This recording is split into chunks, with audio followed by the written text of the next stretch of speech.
You're listening to Let's Talk Creation, the science podcast that's just for you, with Paul Gardner and Todd Wood.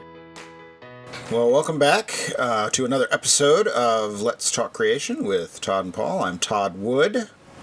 And I'm Paul Garner. And we're here to talk about origins, creation, Genesis, the Bible, all sorts of things. And hey, it's spring finally. I've noticed as I've been driving around here in town, little green buds are just starting to come out on the trees. By the time people hear this episode, here in Tennessee, spring will be over. We have a very short spring usually, and a very long summer. Yeah, the garden's looking great because there's blossom on the trees and the tulips and the daffodils are appearing. So it kind of lifts the spirits. It does. When we start to see spring. Even in lockdown or some form of lockdown or some form of social distancing, it's a little nicer to have a little bit of life outside rather than just gray skies and rain all the time. Yeah. Well, Paul, today I thought we would discuss a topic that is a great favorite of many people. At least lots of creationists like to talk about it. I think this is a subject that makes sort of the average churchgoer's eyes glaze over, and they lose interest and start thinking about what they're going to stream on their TV shortly, once the conversation is over. It's the Geologic Column. Mm-hmm. And I was told by our production team that we want to make this very accessible, kind of like the Geologic Column for dummies. So, of course, I have been cast as the dummy. So, and I don't know if that's typecasting or what. Maybe I'll be a really good dummy. But I'm going to try to make this accessible to folks by making it accessible to me. And I'm not a geologist, so I have a lot of questions about this thing. So I guess to start, why don't we just define it, right? What in the world is this Geologic Column? Okay, well, good place to start. So anybody who has ever learned anything about geology, anybody who's ever picked up a geology book, I think is going to have come across this thing called the Geological Column. So the Geological Column is basically a graphic representation of the layers of rock in the crust of the earth. And you can think of it as a kind of idealized composite column of rock layers that's constructed from information from lots of local areas around the world. And it's in the form of a column where the oldest rocks are at the bottom and the youngest rocks at the top. That's just standard geological convention. And the column is then divided up. It has some major divisions, things like Precambrian, Paleozoic, Mesozoic, Cenozoic. And then each of those major divisions is further subdivided into various geological systems with names like Cambrian, Ordovician, Silurian, Devonian, and so on. And I think it's easy for people to get sort of bogged down in all of this unfamiliar terminology. But I think people can just think of the Geological Column in simple terms as a kind of generalized representation of the Earth's rock layers, with the oldest at the bottom, youngest at the top, and with these various subdivisions that are given all of these strange names. Okay, so you've used words like generalized and ideal or idealized. If I go out my back door here in Tennessee on the edge of the Cumberland Plateau and I drill down 5,000 feet and take a core out of that, right? Yeah. Am I going to find the Geologic Column? Is that the Geologic Column? If you were to drill down into the rocks of the crust, there in Tennessee, you would see part of the Geological Column, but not the whole thing.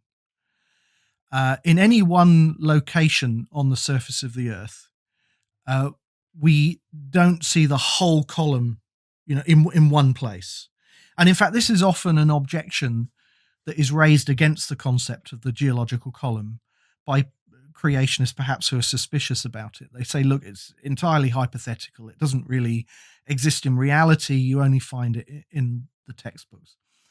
But I think that's a misunderstanding, because we wouldn't really expect to find the whole geological column in one place, because the whole point about the geological column is that it is a composite representation of the rocks of the Earth's crust.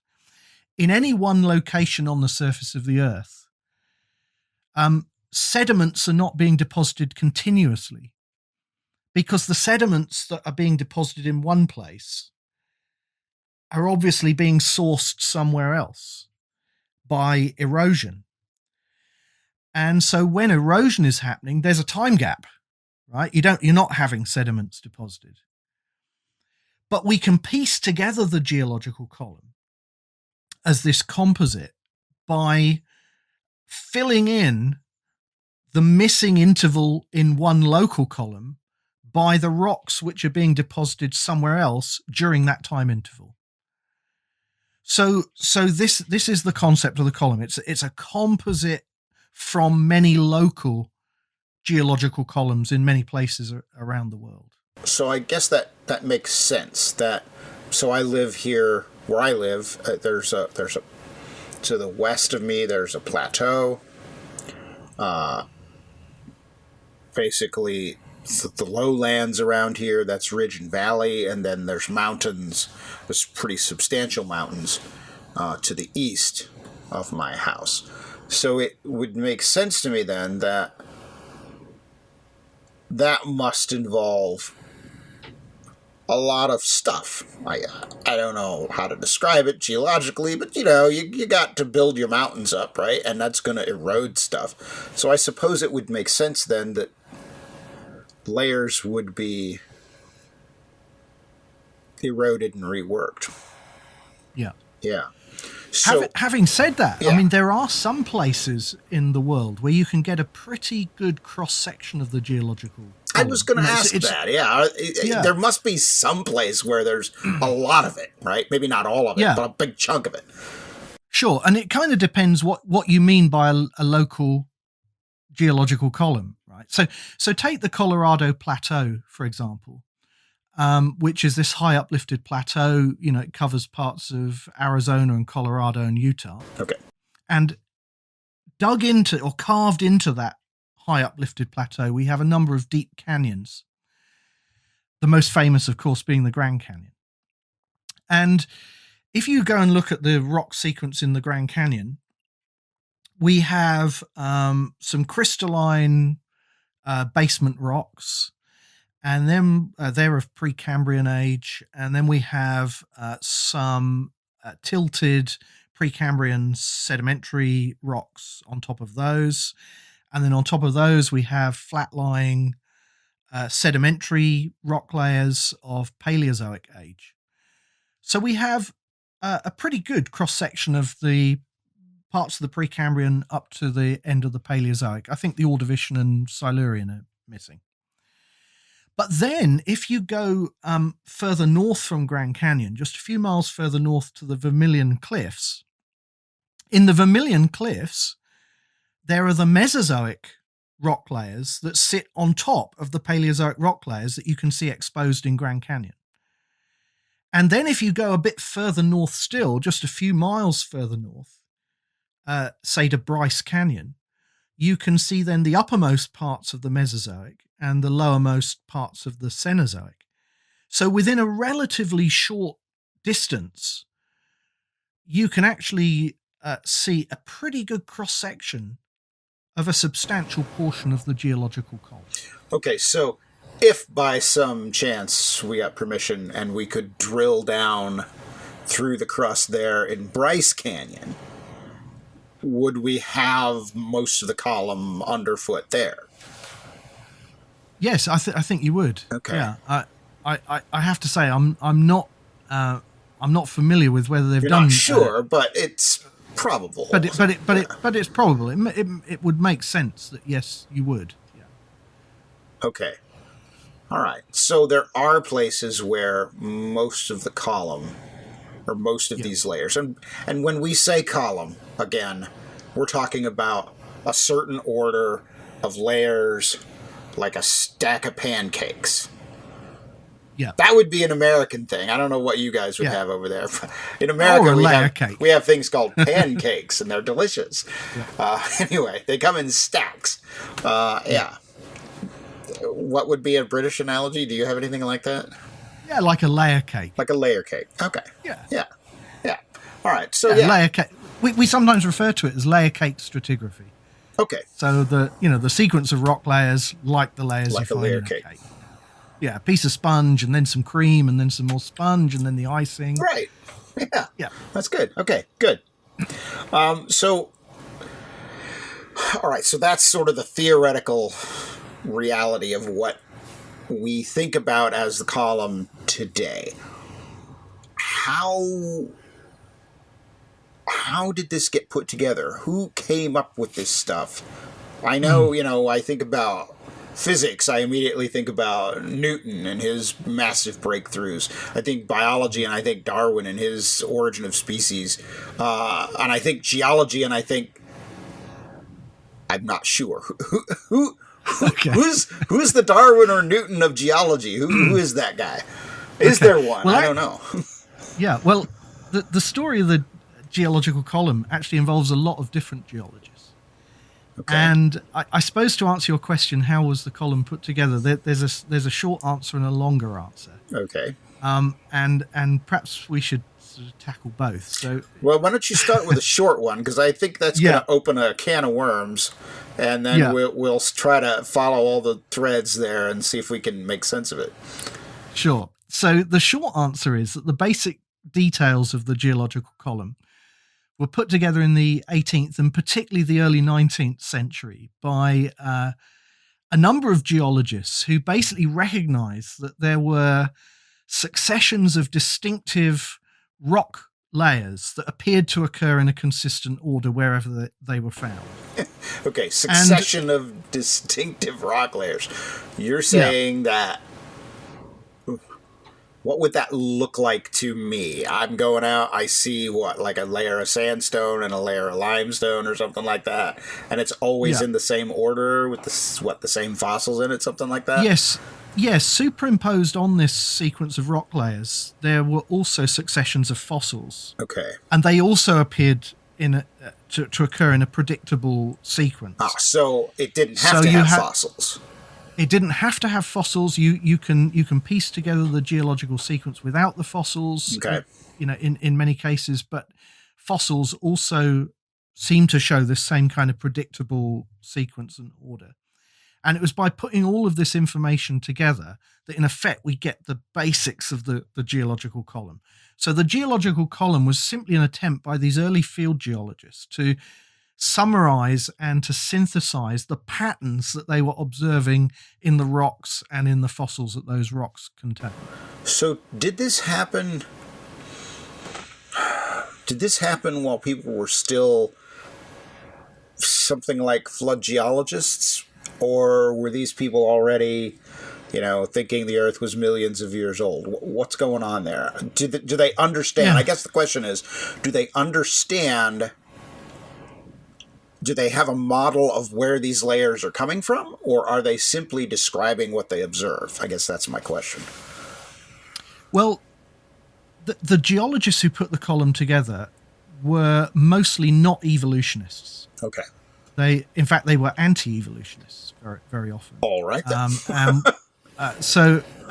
You've got to remember, of course, this was kind of before the time of Darwin. Some of these people were sort of overlapped with Darwin, but the column itself was being put together mostly before 1859, and so these people were not evolutionists, but they did believe in an old Earth. They were not flood geologists. They were people who sort of broadly accepted that the Earth was very old, that maybe creation had happened, over long eras of time. You also have to remember, of course, that this was before the time that radioactivity was discovered. There was no radiometric dating, so we didn't have absolute ages that we could assign to these rocks. So they weren't putting the column together as an argument to support evolution. They weren't putting the column together because they were relying on radiometric dating on the absolute dates, but they were trying to sort of basically synthesize these patterns that they were observing, that there was a sequence in terms of the rocks and the fossils they contained. So if there were people, so this is before evolution, these guys are generally older people. Mm-hmm. So do they, I guess the next question, do they all sort of agree on what causes the layers themselves, or perhaps the different layers? Do they all, for example, think that, limestone is the bottom of an ocean over a very fast period of time, dropping little microscopic bodies of microorganisms? Or do they have other ideas? Is there agreement at least that much? Do you know? In the very earliest days of geology, there was not always agreement about those things. But by the time that you're getting to the first half of the 19th century, when the column is being put together, I would think there is broad agreement on those kinds of questions. I mean, what might... Sorry, go on. Yeah, people are starting to come to some consensus about the layer formation. Yes. Okay. Yes, they are. So maybe we could sort of start to get into this slightly longer answer, which I think helps to set some of the historical context and actually sort of illustrate how these guys were working to put the column together. Sure. So to tell that story, we kind of have to go back to the period before 1800. And at that time, there was sort of a growing interest in searching for coal and metals and other geological materials of economic importance. So their interest in geology has been driven by these very practical kind of interests. Right. And what they were doing was they were proposing various different schemes for classifying the Earth's rock layers. And there are different schemes that are sort of floating around. But broadly speaking, people seem to recognize that there were at least three major divisions of rocks that they called primary, secondary, and tertiary. And the primary rocks were basically the oldest rocks. So they were hard, crystalline rocks, things like granites and gneisses. They mostly didn't have any fossils in them. And then there were younger rocks called secondary rocks that were included groups of sedimentary rock layers that were often abundantly fossiliferous, had lots of fossils, limestone, shales, clays, and so on. And then there were the tertiary rocks, which are, again, you have these groups of sedimentary rocks that appeared to be younger, sometimes apparently derived by the erosion of the secondary rocks, and also containing fossils. So we had this sort of broad division: primary, secondary, tertiary rocks, older to younger. Now onto this kind of scene comes William Smith. And William Smith is, again, someone with very practical interests in geology. He's an engineer. He's a canal engineer and a land surveyor in southern England. And he's constructing canals in southern England in 1798. And he begins to recognize that there are these distinctive rock units with distinctive assemblages of fossils, and they appear in a consistent order wherever he finds them as he's excavating his canals. And he realizes that you can use these successions of rocks and fossils in order to match up rocks in different areas. And so that's what he does. And in fact, William Smith is the first person to construct a geological map of a whole region. So in 1815, he publishes his geological map that covers England, Wales, and a bit of Scotland. independently of William Smith, over on the European continent, you've got other people who are doing kind of similar work. One of the most famous was Georges Cuvier. Now, Cuvier, as I'm sure you're aware, he was a French naturalist, zoologist, vertebrate paleontologist, and he was a very significant figure in the natural sciences in the first half of the 19th century. And he, along with an associate, Alexandre Brongniart, were studying the rocks and fossils of the Paris Basin. And they were basically finding the same thing that William Smith was finding, that there were successions of fossil assemblages that you could use to match rocks up. You could correlate rocks over broad areas. Now, that's kind of that sets the scene. What happens in the next generation is that you get geologists who are working on particular packages of rock, particular sequences of rock that begin to put together the geological column in the form that we kind of understand it today. And this was between about 1820, 1850. And just to give you a kind of sense of the kind of work that these guys were doing, let me mention three of them who were quite significant: Adam Sedgwick, Roderick Murchison, and Charles Lapworth. Now, Sedgwick was the professor of geology at Cambridge. And, again, very significant figure in the natural sciences at that time. In fact, he was the man who taught Charles Darwin his geological fieldcraft, although Sedgwick did not share Darwin's evolutionary views.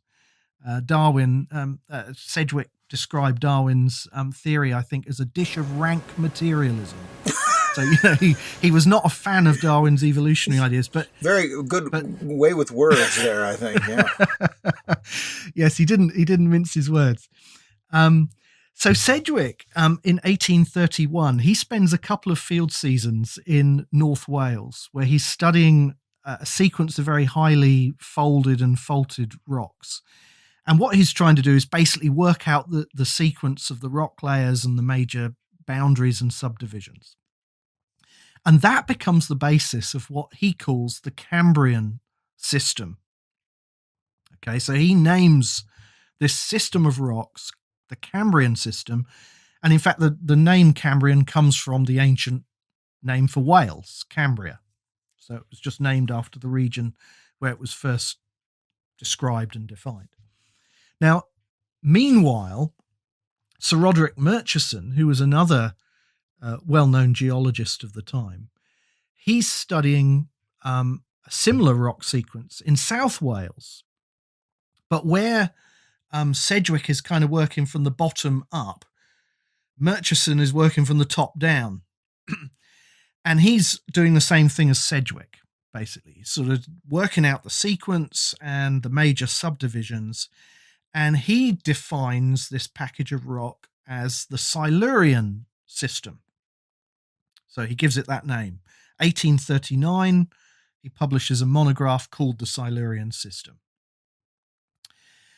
Now, what happened after this is a kind of disagreement arose. There was a dispute between followers of Sedgwick and followers of Murchison over some other rock layers in North Wales.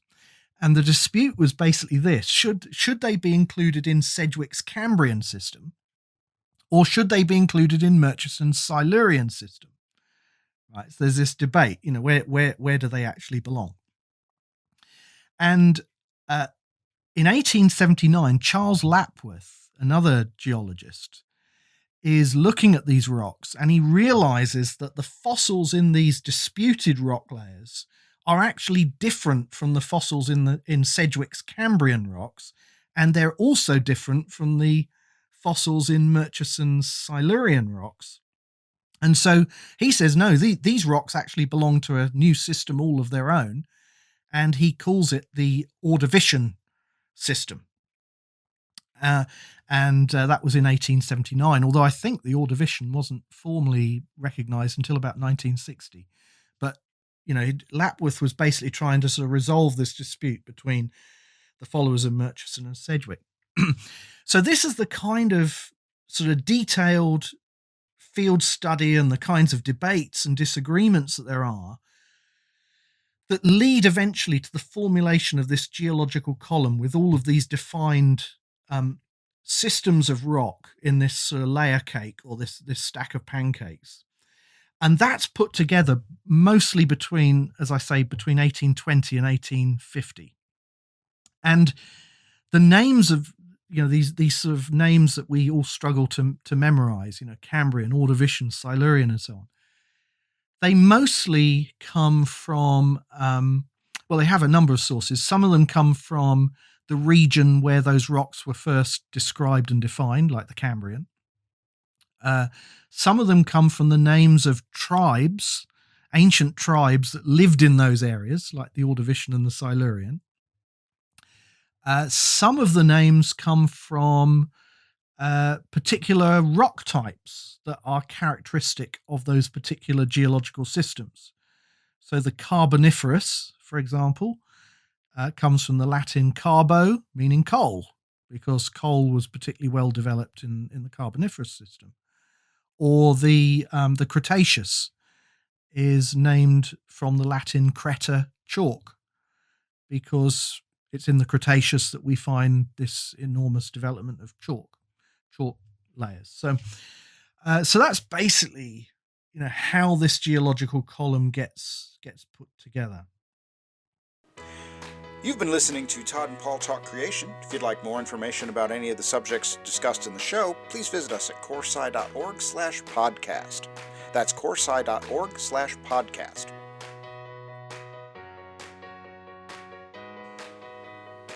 Are you confused about creation and evolution? Are you intimidated by people who tell you that only morons believe in creationism and that evolution is a proven fact? What if these challenges aren't merely problems to be solved, but an opportunity or an invitation to a lifetime of discipleship seeking God? This is the subject of The Quest, Exploring Creation's Hardest Problems, a book written by me, Todd Wood, and it presents a unique perspective on creation and evolution that encourages faith, commitment, and curiosity in the face of uncertainty.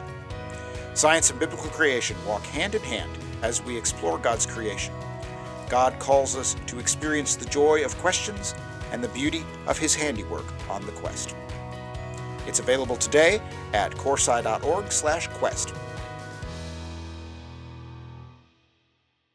Okay, so let me see if I can... That's a lot of detail. I mean, that is a lot of... I can see how it does not become one guy's project, right? Newton can sit down and work out his formulas and work out the math. Darwin can take his observations, because Darwin was a synthesizer. He was using all these other people's observations and some of his own to make his argument for evolution. But the geology side takes a lot of basically boots on the ground in lots of different places. Exactly. Okay. Yeah. So next question. You mentioned Cuvier working in Paris, around Paris, and you mentioned that you mentioned a bunch of British geologists.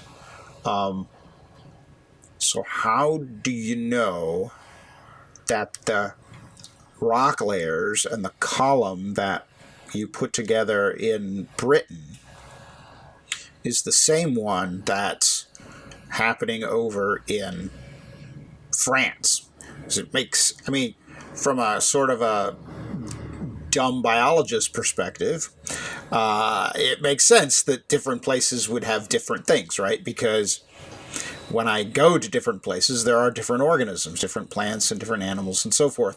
And so why would I expect to get a column in France that's essentially the same as the column in England or Wales or Scotland or whatever?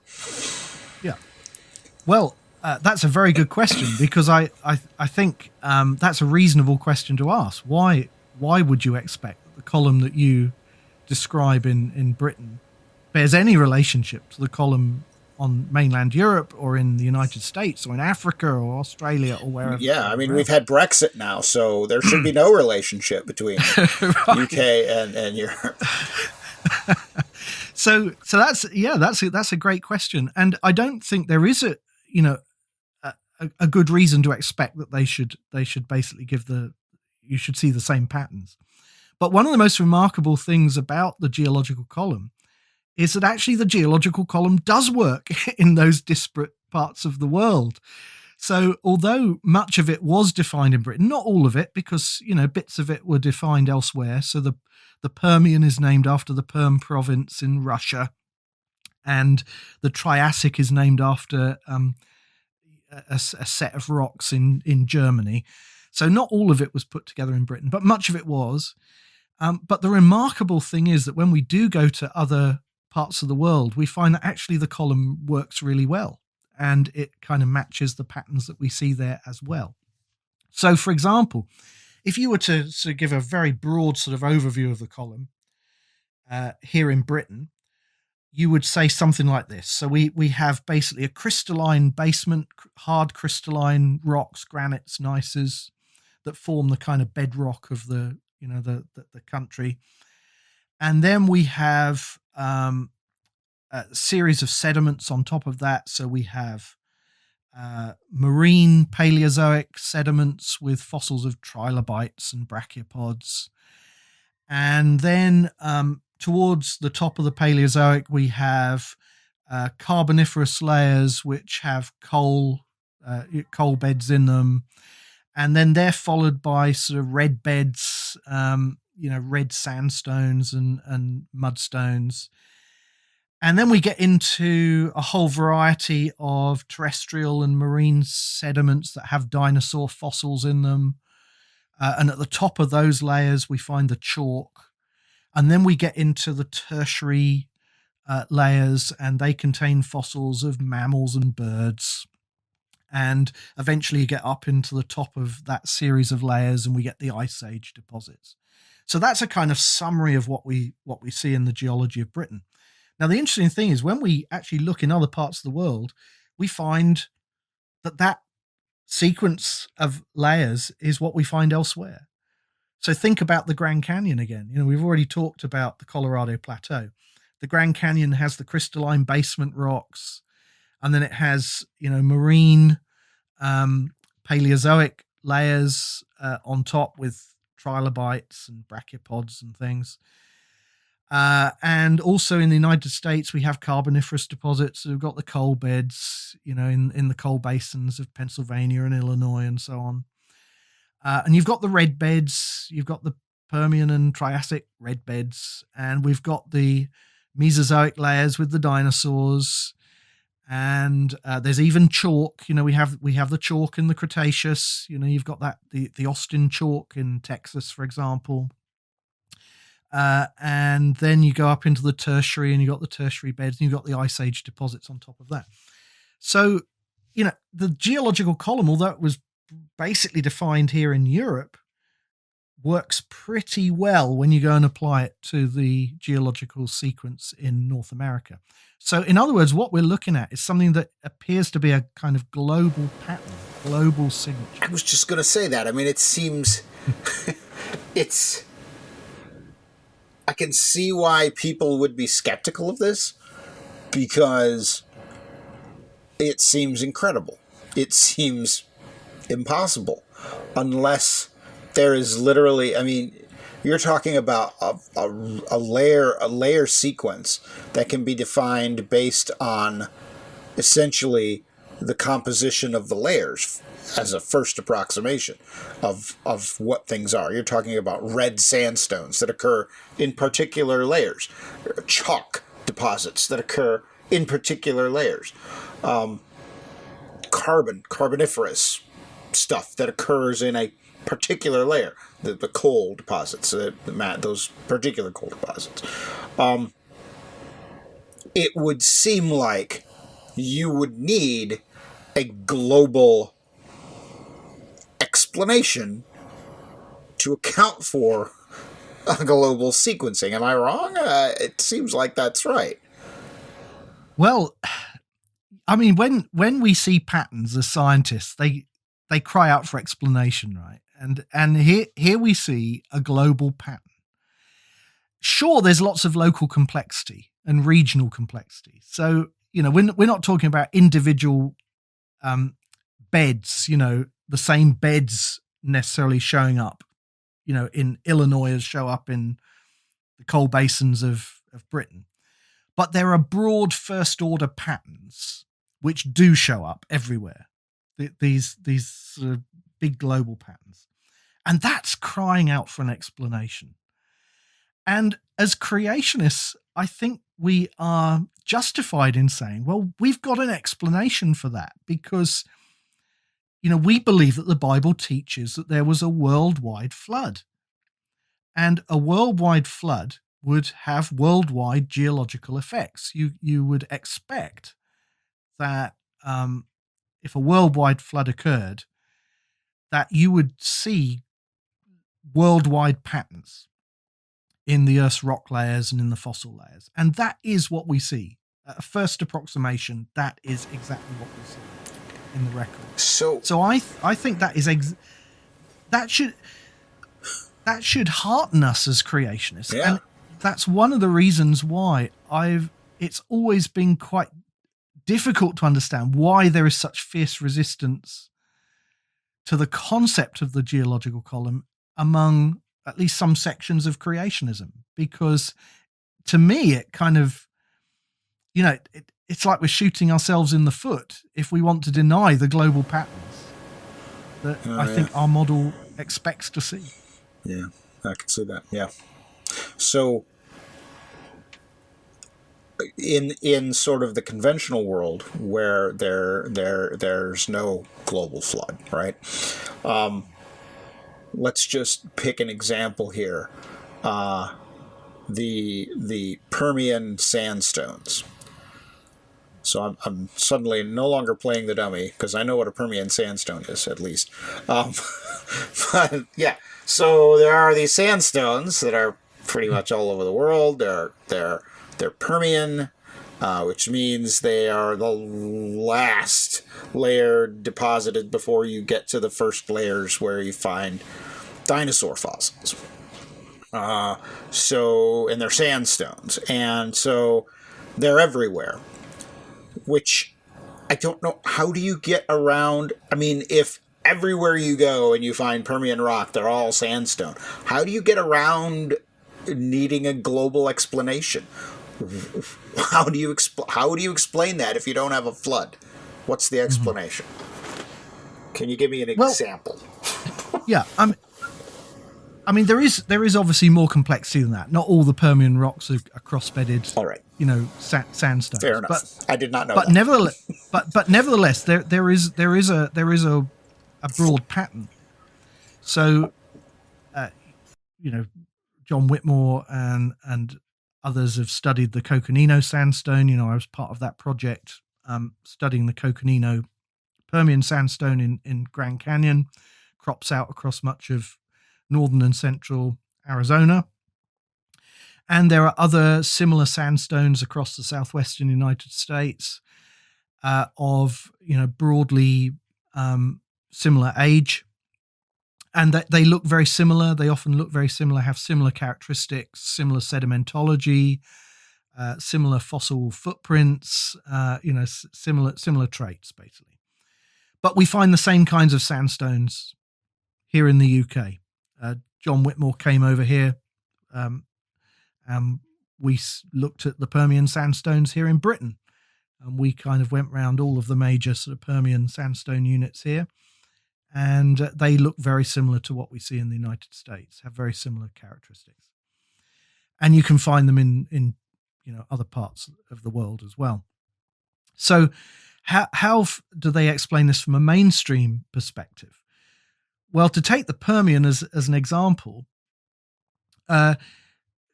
geologists believe that during the late Paleozoic, which is when these sandstones were deposited, the continents were all united together in a single supercontinent called Pangaea.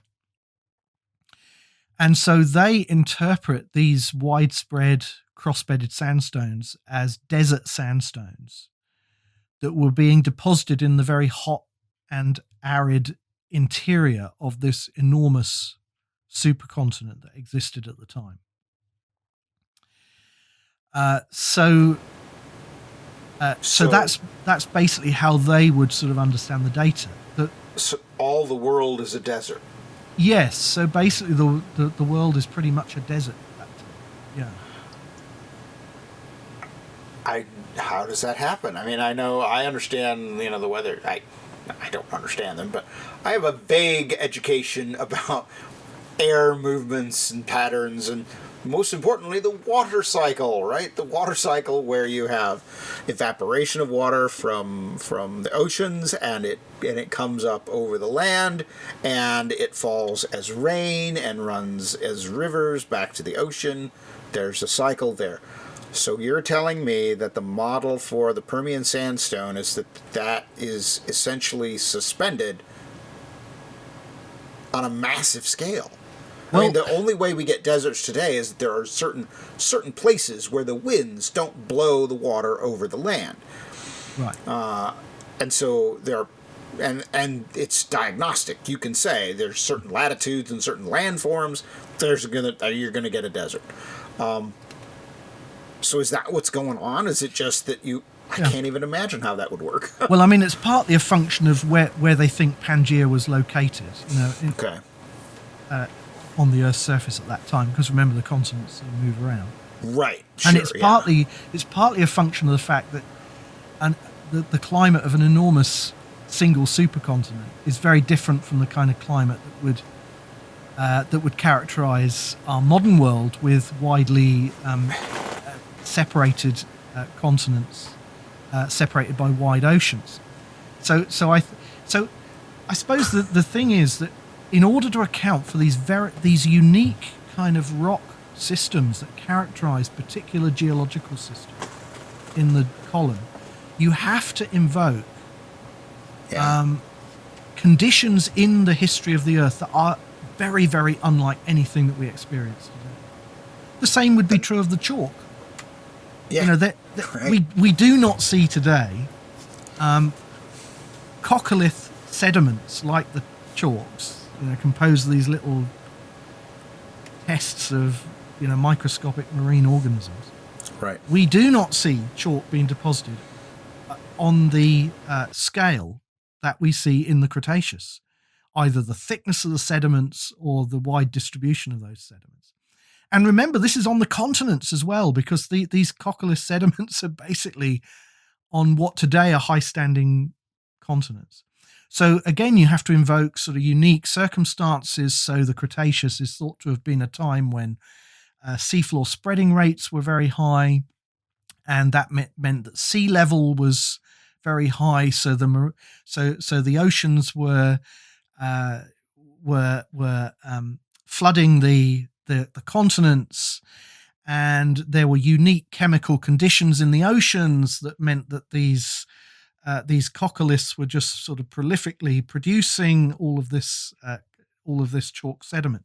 So you have to, even in the mainstream view, you have to invoke very, very unusual conditions that are really not uniformitarian. They're not like the conditions that characterize the Northern World.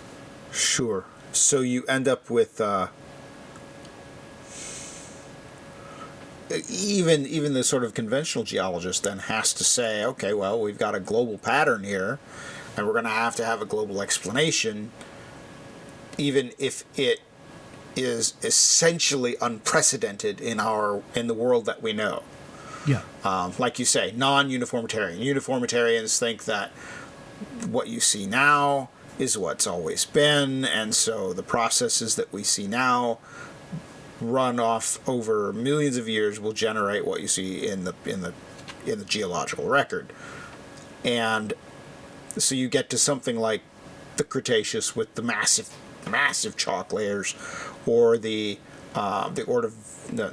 Permian with all of its sandstones, and you have to say, well, it looks like a desert, so I guess there was a desert everywhere on the land, or it looks like the oceans must have come up over the land and made these giant, relatively pure deposits of microorganisms. And it has to be global, just like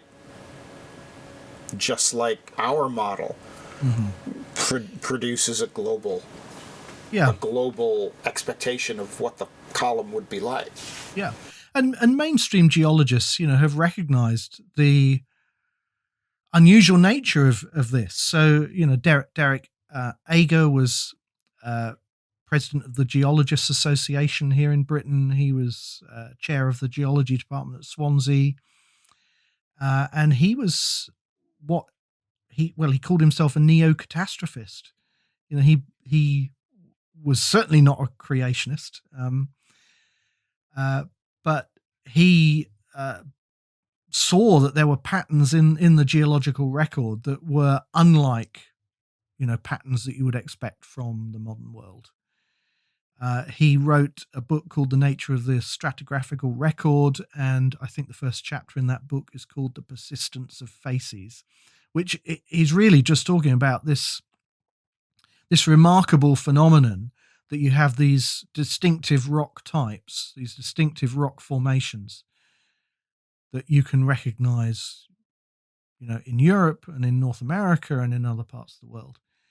And that's a phenomenon that screams out for an explanation. And I think as creationists, we have that explanation because we have a global causative event. I've got a question regarding the history of creationism. So I have this book right here called The New Geology by George Macready Price. This book was published almost 100 years ago, 1923. And in this book, Price basically claims that you can find rock layers sitting on any rock layer you want. That in fact, the idea of the order of the fossil record, or the geologic column, is built on wishful thinking. And he would say that the reality is that, you go out in the field and you start looking at rock layers, you're going to find any rock layer on top of any other rock layer if you look hard enough. And so there is no geologic column at all. And so, boom, the whole edifice of evolution and everything else just falls apart because it's all built on this false claim about the column. So you're telling me that the column was built by many different people based on observations of rock layers in different parts of the world, where they said, all right, well, here's the same, red sandstone, and here's the same chalk layers and so forth. So what's Price talking about? Is he right? Is he just making crazy stuff up? Where's he getting this idea, and why is he making those claims if he's wrong? Yeah. I think we have to recognize that George Macready Price was a kind of armchair geologist. He wasn't somebody who did a lot of work actually going out in the field and walking across the rock layers and tracing them and that kind of thing. He was reading the literature and he was constructing a case from his literature research, but he wasn't a field guy. Right. Now, he had a protege, Harold Clark, who decided to go out into the field and sort of test some of Price's ideas. And Clark discovered that actually Price was wrong, that this geological column really did exist. Okay. And you could confirm it out in the field. And they basically fell out about that. Price and Clark had this notorious sort of feud, and that was one of the issues, was about the reality of the column. But I think what Price represents this kind of strand within creationism that has been very skeptical, very suspicious of the geological column, because I think they kind of see it as inherently evolutionary in some way, because of this idea of fossil succession, and because evolution is often used then as an interpretive framework to explain the fossil succession. And also the fact that we have these great ages assigned to the rock systems in the geological column. All of that, I think, goes towards making many creationists very suspicious about the whole idea. But I think we have to recognize that, as we said earlier, the geological column was put together before Darwin's theory of evolution came along in 1859 by people, by geologists who were mostly not evolutionists themselves. So yes, they saw a fossil succession, but they weren't thinking about it in evolutionary terms at that point. And also, it was put together before the discovery of radioactivity at the end of the 19th century and the development of radiometric dating in the 20th century. So I think we can ask the question about whether the column is real independently of some of that evolutionary baggage.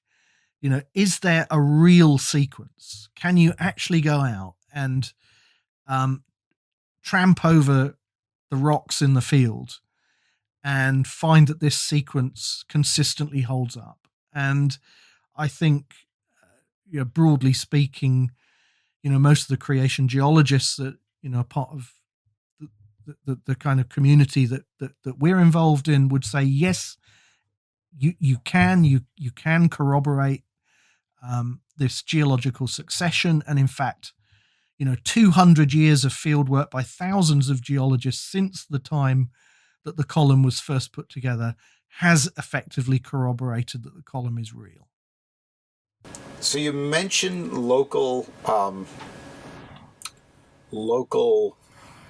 exceptions to the column, that any place you go in the world is not necessarily going to have the whole column.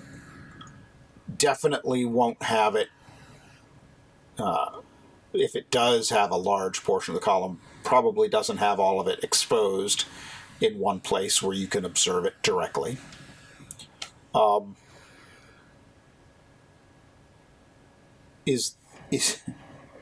guess I'm still trying to get into Price's brain here. Is that where he's getting this idea? Is just the local variability of the column? Is that where he's coming up with this idea that there is no geologic column at all? Or is it simply armchair geology? Well, I think it is armchair geology, but I think it's also a lack of appreciation of how geologists piece together the column from local columns, which is where we get into what geologists call correlation. So if you go to a specific field location, let's say you're looking at a particular sequence of rock layers in a cliff or in a quarry exposure, it's easy to work out the sequence of layers, right? You can actually directly observe them. The question is, can you extend those observations further? Yes.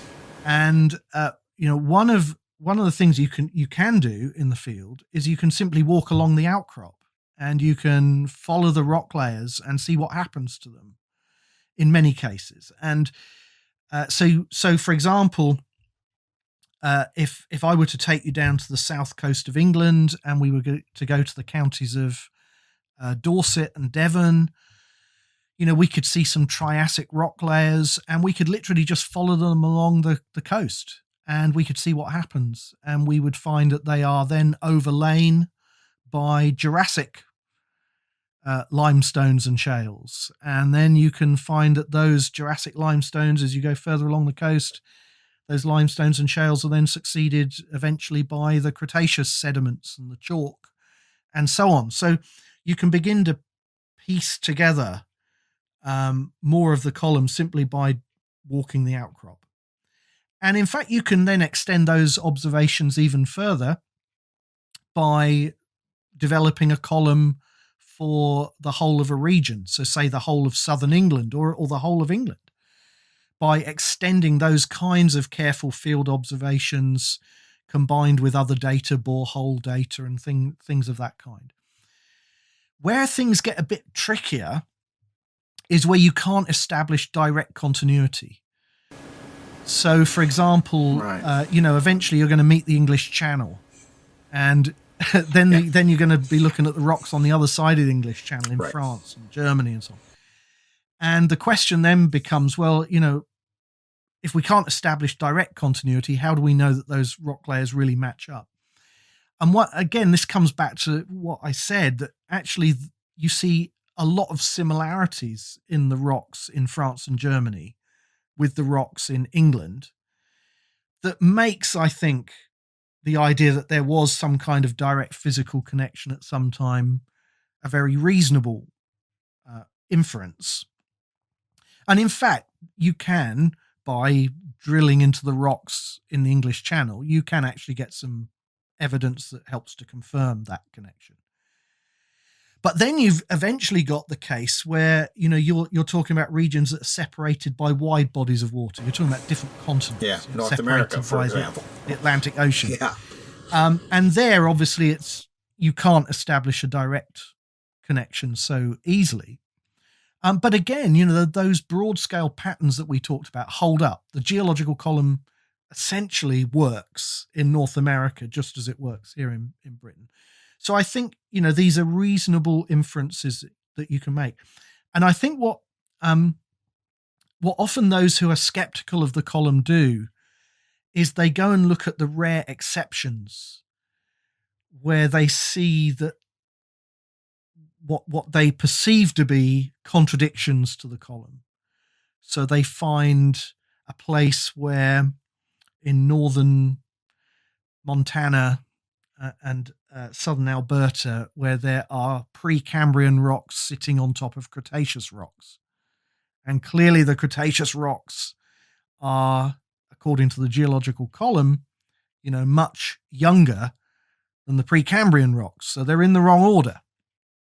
And so Price and others sometimes point to examples like that. And they say, well, look, you've got these rock successions out of sequence. The problem with that argument is that when you go and carefully inspect those examples, you find that there's evidence of gigantic earth movements that have basically displaced older rock formations on top of younger ones. So you find evidence along the contact between the rock units, evidence of highly sheared rubble and scratch marks that indicate the direction from which the overriding block came, and drag folds. And you begin to realize that actually these rocks are not in the place where they were originally deposited. They've been moved. Something very dramatic has happened. And those kinds of exceptions are basically, you find those in mountain belts. You find those in places where there's been enormous faulting and folding of rocks and compression of the Earth's crust. And that's where you find those kinds of rock units out of order, out of sequence. You don't find them in the stable interiors of the continents. So trying to sort of argue that those are genuine exceptions to the geological column is a bit like looking at the scene of a car wreck and saying, well, really the steering wheel of a car is in the back. It could go anywhere. Who knows? Who knows? Yeah, who knows? Because you're looking at a car wreck, okay? But when you look at the car pristine in the showroom, that's not how the car looks. And so I think what they're doing is they're looking at those rare exceptions and they're using them as sort of embarrassing exceptions to the geological column, but they're missing the picture that these actually are disturbed sequences This is not how those rocks were originally deposited. All right. Well, this has been fascinating. I'm actually learning a lot. But I think we need to wrap this episode up and record another one. Let's record a part 2 to this, because this is really helpful. It's been fun. And there's still lots to talk about. Thanks for watching. Be sure to, if you're watching on YouTube, click that like button. Click the subscribe button. There's a bell that you can click if you want to get notified the minute we put up something new. Very exciting, I'm sure. Let's see, if you're on another platform, feel free to leave us a review. We've gotten a lot of nice comments that way, and we appreciate that. If you have questions, you can send them to podcast@coresci.org. Our home is coresci.org/podcast. Check out our ministries as well. Paul, where would I find Biblical Creation Trust online? Yeah, it's very simple, biblicalcreationtrust.org. Wow, that is simple. And Core Academy of Science is at coresci.org. That's coresci.org. All right, well, thanks for watching, and be ready for part 2 in a fortnight. See you soon. Bye for now. Thanks for listening to this week's episode of Let's Talk Creation. If you have questions, send them to podcast@coresci.org. That's podcast@coresci.org. And be sure to let your friends know about Let's Talk Creation. And check us out on social media. Thank you.